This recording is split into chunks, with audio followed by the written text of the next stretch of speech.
ada stigma buruk tentang tembakau di situ.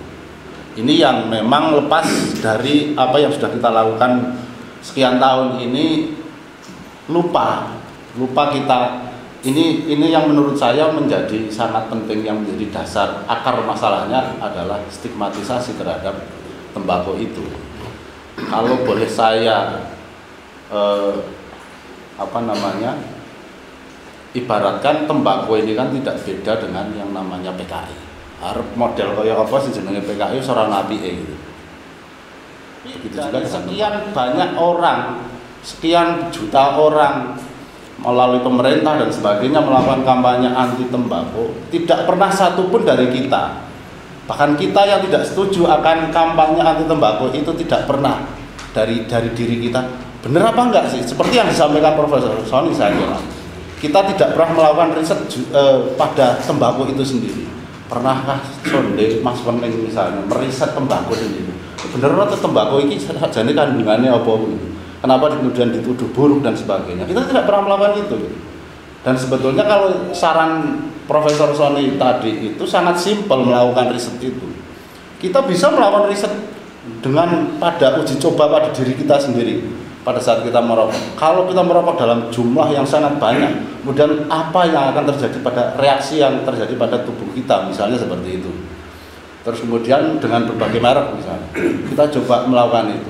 Saya menganggap tembakau ini tetap menjadi sesuatu yang luar biasa dan harus diperjuangkan. Itu seperti itu. Artinya musuh besar kita adalah stigmatisasi itu. Lalu kemudian siapa yang melakukan stigmatisasi ini? Seperti pertanyaan Profesor Sony tadi. Ini harus kita cari akar masalahnya. Kenapa? Misalnya sementara ini yang bisa kita ketahui bahwa kampanye anti tembakau ini dilakukan oleh farmasi internasional lah misalnya. Oke, kita cari. Kalau menurut saya ternyata mereka butuh yang namanya tembakau ini, tetap butuh. Jadi tidak akan dimusnahkan, ya nasibnya layam mutu wala yahya lah. Pateni ora ya diurip gaji gede ya tidak. Tapi harus ada tembakau itu sebagai kambing hitam atas kegagalan farmasi sebetulnya.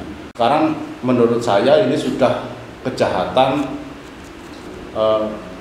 sudah nggak manusiawi lagi mereka melakukan itu. Melakukan stigmatisasi terhadap tembakau sampai pada hal-hal yang bersifat menghambat industri farmasi dan sebagainya, selalu dihabisi, termasuk dukun-dukun hospital base ya. Data yang dari rumah sakit, jelas kalau data rumah sakit ya apapun kata rumah sakit dikeluarkan, entah itu benar atau enggak, entah itu berdasarkan riset atau tidak. Dan saya kira tidak pernah ada yang melakukan riset sedetail itu bahwa orang kena paru-paru dan sebagainya ini adalah korban rokok.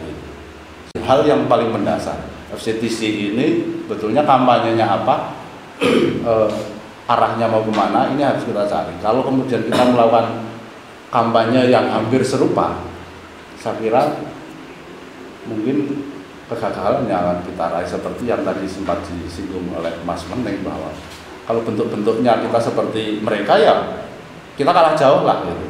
Model perlawanannya seperti yang dilakukan kelompok anti rokok.